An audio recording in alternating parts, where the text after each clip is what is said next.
this is Laura from Feeling Fabulous. Everybody wants to know, well, what should they eat? Because, they don't want to just eat salads all the time. Because as much as salads are fabulous, I love eating salads, and there's many different types of ways to make salads or what to put in them. People just don't think that they can actually put brown rice in a salad or farro in a salad or barley in a salad besides fruits and vegetables. And then you can make homemade salad dressing, so you don't even have to be relegated to having oil-based dressings or milk-based dressings or mayonnaise type dressings. Eating many different colors is the best thing you could possibly do. We have so many types of fruits and vegetables out there, and people are eating bananas, or they're eating strawberries, or they're just eating like one or two things. They're not eating a variety, because the variety is what really makes a difference. Berries are the best. Okay, they are low in glycemic index. They are great in fiber. They have great amounts of antioxidants. Berries are always recommended in the diets. Also, eating a small amount of nuts, 1 Brazil nut a week, will actually lower your cholesterol. About 20 points.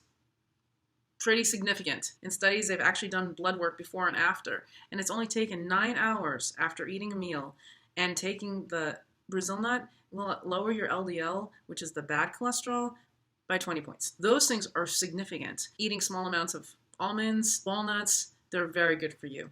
Peanuts are different. They are not exactly in the same category as the almonds, walnuts, Brazil nuts, not even cashews. Cashews are great. They taste great. People love them because they're actually sweeter, but they are quite fattening. You do have to eat small amounts of nuts in general because they do have a lot of saturated fats. Now, are they the same type of saturated fats that you're going to get in red meat? No, it's not, because they're coming from a plant. However, they're very high in calories. So if you're trying to maintain your weight, then we don't recommend you eating more than a small handful a day of almonds or walnuts. If you have a problem with digesting them, sometimes soaking them actually helps. The other thing that you can eat is lots of beans.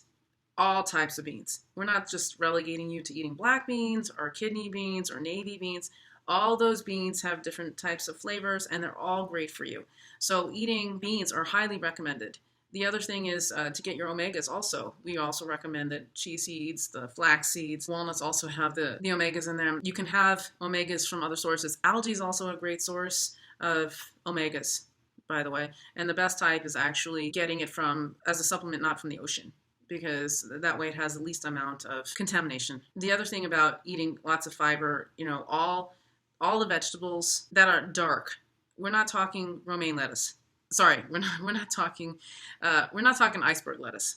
Iceberg lettuce is great fiber, but it doesn't really have the kind of nutrients that, say, kale or romaine lettuce would have. The other thing you want to eat are grains. That could be in the form of quinoa. That can be farro, barley. I'm not sure if I said brown rice. So those kind of grains that we're talking about. Also, eating things of color like squash and zucchini. The best things, obviously, are the things in season. They're less expensive. Or if you want things that you can't have as often, having it frozen is also another option, so you don't have to worry about what's in season, or sometimes people just don't have access to it. They live in areas where their supermarkets don't carry it, which I also recommend. Farmers markets, co-ops, those other places also can have those options.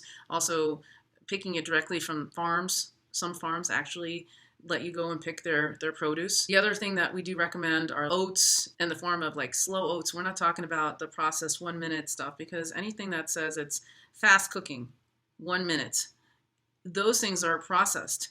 And in processing them, you're taking out the nutrients. So it does depend on where you're getting your source. If you're just getting it from quick cooking, 1 minute brown rice, well, brown rice takes 40 minutes.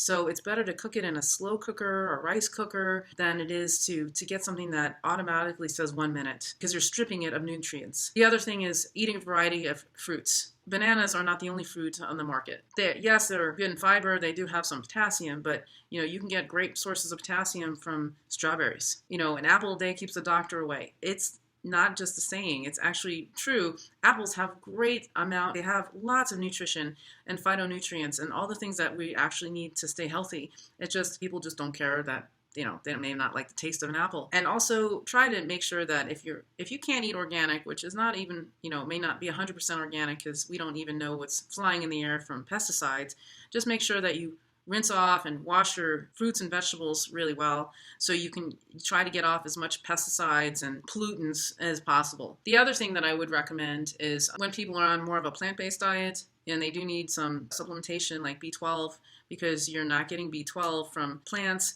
then to take a supplementation where you can get B12 because it's important. To be honest, you don't need much red meat even to get B12. So, I mean, I just do supplementation. I don't eat the meat. 3 ounces of red meat could last you an entire year for B12. You don't need it that often. Now, if you're taking certain medications like metformin or you've had a gastric bypass, then you have to take B12 supplementation because depending on the type of bypass, you actually cannot produce B12 and you're producing it actually in the lining of your stomach and a portion of it. If you don't produce it, you have lots of issues, which usually turn into neurologic issues, which are not reversible once they start to happen. So you really do need to have B12 in your diet.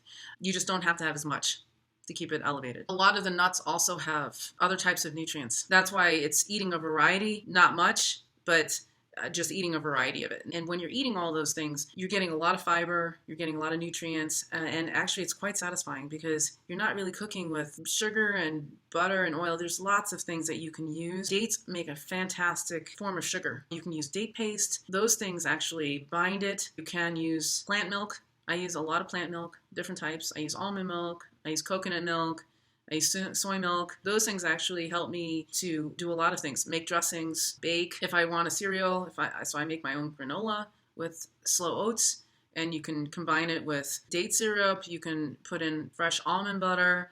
You can make it with cranberries. You can do all kinds of things, and you just bake it in the oven. Those things are really good, and you just have it with plant milk. I have it with almond milk. It's fine. That's what I recommend. Eating a variety, many colors, and the brighter the color, the better. Green cabbage is great, but purple cabbage is better. Those are the things that, insects are drawn to color for a reason, because it has a lot of nutrients. We need to start looking at the variety than just 1 or 2 things. That's why there's so many things on the market that you can eat.